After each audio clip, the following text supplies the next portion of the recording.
네, 지난해 실업자가 100만 명을 넘겨서 통계 작성 이후 가장 심각한 실업률 수준이다라는 소식 얼마 전에 전해드렸죠. 그런데 올해는 지난해보다 더 심각한 고용절벽에 직면할 것이라는 전망이 나왔습니다. 김원배 기자입니다.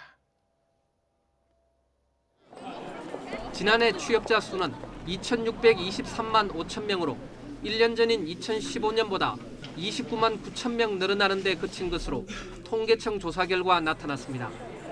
이는 금융위기가 한창이던 2009년에 취업자가 71만 명 줄어든 이후 가장 낮은 증가폭입니다.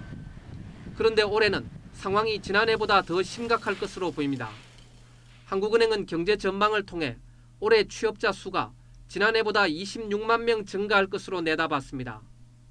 취업자 수 증가폭이 지난해보다 3만 9천 명 줄어든다는 것입니다.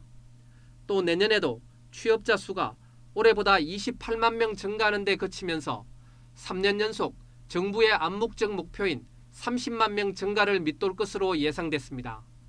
지난해 청년 실업률이 사상 최악을 기록한 가운데 올해와 내년에도 청년층을 중심으로 고용절벽 현상은 계속될 것으로 보입니다.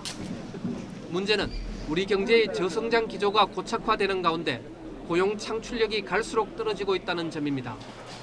지난 2015년의 경우 경제 성장률이 2.6%를 기록하면서 취업자 수는 33만 7천 명 증가했습니다.